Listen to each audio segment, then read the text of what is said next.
Hey guys, Darren here again. I just thought I'd cover off on the replacement of this alternator. I didn't actually record myself going through and removing the rectifier block and going through and testing the windings. I wish I had now, but I can run it through with you now so you can get an understanding of what I actually went through. So here's actually a new alternator. Sorry, I take that back, it's an exchange alternator. This one I got from Auto Spark here in Perth, and it was 220, I think it was 220 exchange. So if you have a look here, here's the rectifier block just on top. It's the aluminium frame there with the diodes in it. There's a diode there, and there's a diode there. There's a number of them. So what I got to yesterday was I removed the diode block, and it looked just on visual inspection that the diodes had actually come away from had actually separated. So I suspect that was my primary issue, as you kind of damaged the rectifier block in taking it off. If you look closely, there are a number of videos on YouTube on how to do this with a Denso alternator, which aren't exactly 100% accurate, if I can say that, because what they show is that they just they take off the screws and they pull it off, and here is your insulator blocks where the windings come out of the alternator. Should be 3 of them, and this is actually configured in a delta configuration. So they showed just taking it off and it popped off. Not these ones. You've actually got, I don't know if you can see, I'll go in really close, but they're actually soldered on. What I actually end up having to do was to snip the wires as high as you can to allow the insulator block to slip through, because the wires actually poke through a couple of holes in the insulator block. And then once you've done that, you can, hang on, let me just see if I can switch this the camera around. It'd be much easier. Hang on. Righto, camera switched around so I can actually see what you're seeing. So there's the fat fingers. So there's the insulator block. You can see that that's one of the field windings. Sorry, stator windings. That's another one that's coming up. So you have a pair of wires coming up for each insulator block. So you can see the rectifier block there.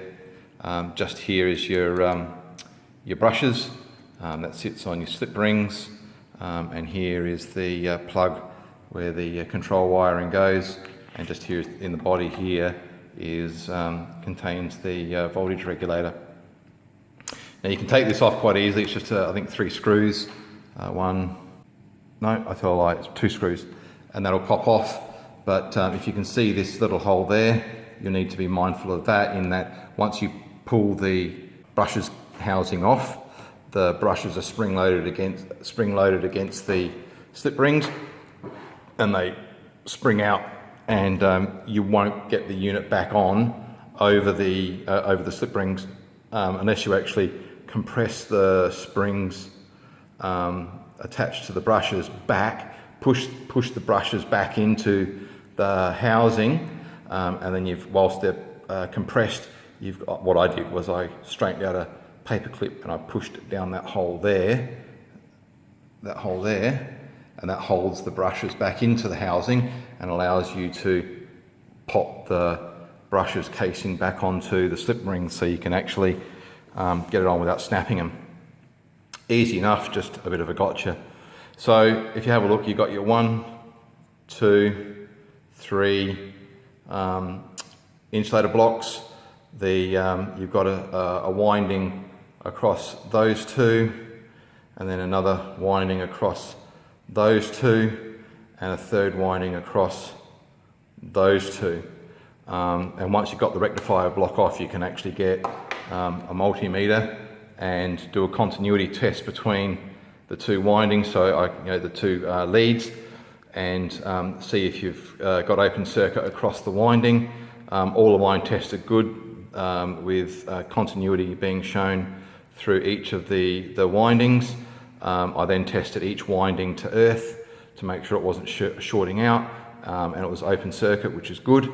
And the third test that I did for the windings was you put your probes on the slip rings, and that tests the rotor windings for continuity, and that was showing good.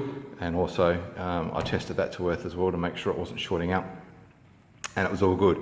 So whilst I didn't get down to a root cause analysis as to why my alternator failed, visually I saw that the diodes had separated from the body. The legs had separated from the body for some reason, just vibration. It's not uncommon, as I'm told, from the guy at AutoSpark. The brushes were okay. I didn't test the voltage regulator. I just took the whole lot in and got an exchange, and this is apparently bench tested. You know, for $230 it's bench tested, and then you got a warranty for 12 months. I sourced one of these on eBay, the rectifier block, and it was $77 and a few bucks for postage. And I sat down, I thought about it, I'm going to spend a whole lot of time and energy. I've got to wait for the thing to come in. I've got to, then resolder the leads back on, and then I've got to set up like a proper test bench, and then bench test the whole unit. It wasn't worth my effort or time. So you know what, someone's already done that for me. They've got all the equipment, it's warranted. So why wouldn't you? I don't know why you wouldn't. So I did, and here we are. So this one's about to go in, and if you recall, I spoke that I rounded off my bolt on the top part of the housing, the mount point rather, for this alternator, and I munted it getting off. You'll be pleased to know you can still source genuine bolts for an alternator from Toyota parts, which I was actually a little bit surprised. $3.75 from memory. So I'm back in business with a clean hex nut on the bolt. So I'll put this in probably tomorrow. Oh, and as part of the exchange, I meant to say he actually put a new one of those belt pulleys on. So again, just another plus. So I'll bag this, tag this, and put it back on the car, and hopefully we'll get a positive result. All right, guys, that's all for tonight. But I just thought I'd share what I'd gone through, how I got it apart, and like I said, you need to cut these fellas out or desolder them if you can spare the time. But in putting it back, you need to resolder the rectifier block onto the fly leads. So don't cut them short. Keep them as long as you can. All right, guys. Talk to you soon, and I'll let you know how I go in reinstalling this and getting it back and functional. All right, take care. Bye.